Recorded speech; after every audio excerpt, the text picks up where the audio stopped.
The Gospel of John, chapter 17, on which we are going to meditate, it's about a high priestly prayer prayed by Jesus before his crucifixion. Now this prayer, it is an intercession, a powerful intercession, not only for himself, but also for his disciples and for us. Now this is a farewell discourse by Jesus. Giving instructions to his disciples, the final instructions to his disciples about the things that are going to happen, the warning about the things that are going to happen, what they're instructed to do. So it's all just about, the things about the intercession, about the things that they have to do. So it's all in the gist that he is mentioned in the Gospel of John chapter 14, on which we are going to meditate. And we are going to meditate on verse number 23, in which he says, "You and I are one, and I in them, and they may be perfect in one." So let's understand what this perfection is all about. So the first point that we are going to reflect on is the imperfection made perfect. Now Jesus was sent into this world to preach about the perfection through relationship than sacrifice, because it's more of an activity that Israel followed than a relationship with God. And here Jesus is trying to bring in that perfection in that relationship with God. We also read in 1 Corinthians chapter 1:8 that he will keep you firm so that you will be blameless and presentable before the Lord. Now who is this he? He is the Holy Spirit.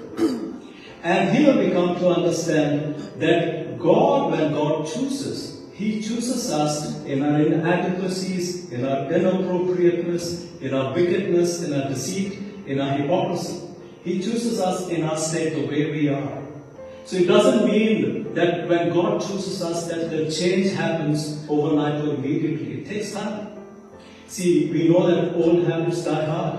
We also know that wine matures with age.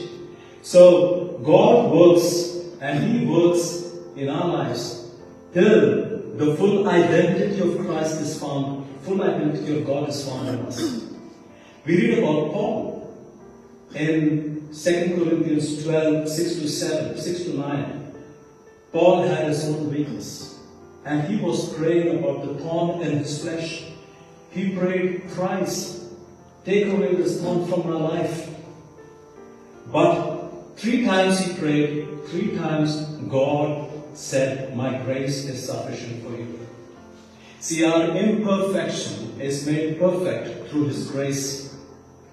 Now here we can compare grace with salt. Because salt, when we add salt to food, it adds a bit of a flavor. Salt is used as a preservative. Salt is used as an antiseptic as well. Because if you are wounded, you can add a bit of salt and water to it. So it serves as an antiseptic as well. So, as salt is used in multi-purposes, so is the way the grace works in areas where we are weak. See, when human strengths fail, that's where God's strength fills that void with his grace. I'll cite an example about a child who just started to take tiny steps to walk. See, initially what happens, the child leans to the wall and tries to stand, or sometimes take the support of the chair and start, try to stand and take these tiny steps. And that's where the parents watch them. So what does the parents do? They hold the child, the baby, lift the child, the baby, make the child walk. And when the child starts to take the steady step, when he's able to walk, that's where the parents leave the hand and thud, the child falls. But again the father lifts the child again. And the mother lifts the child and make the child walk. This is how God works the perfection in our lives. When we are weak, God works with his power. See, for temptations are all, it's not out of our strength that we can fight, because these all temptations comes from Satan. And when we have to fight that, we need the strength of God, and that's where God's power comes into effect. And we walk in the strength of God. This is the perfection Jesus was talking about, the perfection that needs to be found in us when he joins us. The second point is the perfection through divine. See, if you read about Jesus' ministry, the time when Jesus started his ministry, he set an example about holiness of God. This was contrary to the teaching of the Pharisees and the teachers of the law. The holiness that he taught was quite different to the Pharisees' teaching because they taught about the sacrifices. See, when God surrounds us with his holiness, he surrounds us with his presence. See, a common prayer is being prayed. If you know that prayer, may the Lord Jesus Christ be amongst you to defend you, within you to preserve you, before you to guide you, after you to guard you, above you to bless you. This means that God surrounds us from all sides. When we are into his presence, when we are led into his presence, he surrounds us with all his presence from all the sides. See, usually, every day we have some days are good. Some days are bright and blue, some days are cloudy. Some days can bring sadness, some days can bring gladness. See, what I mean to say is that it is symbolic of the kind of a day that we face. Some days may not bring great joy into our lives. Some days bring sadness. Well, what I mean to say is this: whether it is cloudy day or bright or sunny day, God created both the days for us. Which means, when God created both the days, God promises his presence with us in the cloudy days and sunny days as well. But God's presence is constant with us. See, quite often what happens is, when God is silent, when we pray, see, there are times when we desperately seek for something. And we keep praying, God, answer our prayers. We seek for, a desperate breakthrough, for God to break through in our lives. But it doesn't work the way we expect or pray. Certain times there is a delay, and the silence, it kills us. Lord, why are you silent? Just a question even the psalmist asked. Why are you silent, Lord? Please answer my prayers. Well, this is how we react when we see that the answers are not answered at the right time, according to the way we expect or according to our timelines. But I just want to connect this with our situation. See, in India, our parents are the ones to find the match for us, and it's a very different culture. So I was 38, and my mother and my father, they were very talkative. But there were times when my mother used to remain very quiet, and she was deep in her thoughts. So I used to tell her, Mom, what is this? Why are you so deep in your thoughts? And she was saying, I'm thinking about you. You are 38. Tomorrow if I die, who's going to take care of you? You should be married. Well, you know what? I understand from this, when God is silent, he's thinking good about us.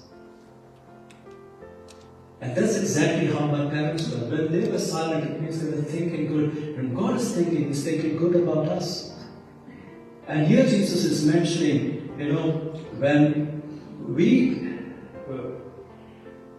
are going through struggles or difficulties in life, his promises and his presence is the promise for us, that he stands by us. And that's the promise that he gives us, that he's going to lead us even through the struggles that we're going through into the path of victory.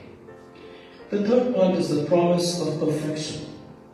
See, here we come to understand that one cannot be perfect or one cannot be holy without the intervention of the divine. We can not be holy by just reading the Bible, attending the church, or attending prayer meetings. Well, these are all channels of grace. All God needs is not activity. He wants relationship with him, a fellowship with him, how we understand him. That's important. That's the key in our relationship with God. See, if you read about the rich young man who came to Jesus, he asked Jesus, what must I do to inherit the kingdom of God? Well, he was boasting about his religiosity. He said, I follow all the 10 commandments. But look at him. He led an empty life, though he followed the religion. He had questions. See, what I mean to say is this. when we read in the Gospel of John chapter 14 verse 6, where Jesus is saying, no one comes to the Father except through me. Which means, my dear church, you should know that Jesus is called the Word of God. And without the Word of God, we cannot enter into that fellowship with God or with the intimacy with God. Because once we start opening the Bible and reading the Bible, we see the face of God. The face of God shines on us when we read the Bible. And the moment when we start to meditate on the Word of God, we understand the mind of God. And that's how we deepen our fellowship. I'm telling you, my own personal experience, it took time for me to have a smiling face. Because if you look at my old-time pictures, it's either filled with sadness, arrogance on my face. I'm telling you, that's how my face was. It took time for me to smile, but once I started to read the Bible, once I started to understand the mind of God, deepen my intimacy with God, deepen my fellowship with God. And that's how I started to smile. I started to have the smile on my face. It's rightly said, what's in your heart reflects on your face. Though God worked slowly, but He surely worked in my life. See, what I mean to say is that, the joy that we have in the presence of the Lord is immeasurable. Those who have read the Bible, have understood the Word of God, I'm telling you, you will be touched and transformed. That's the guarantee that the Bible gives. When we seek the Lord with a heart, there's an expression of joy. And that reflects on our face. And once we start smiling, the heavens smiles with us.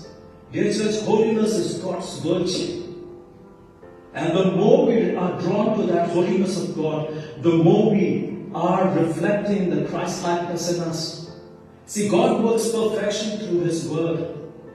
And He works that perfection till the time we attain the Christ-likeness in us. Jesus was speaking about this to the disciples.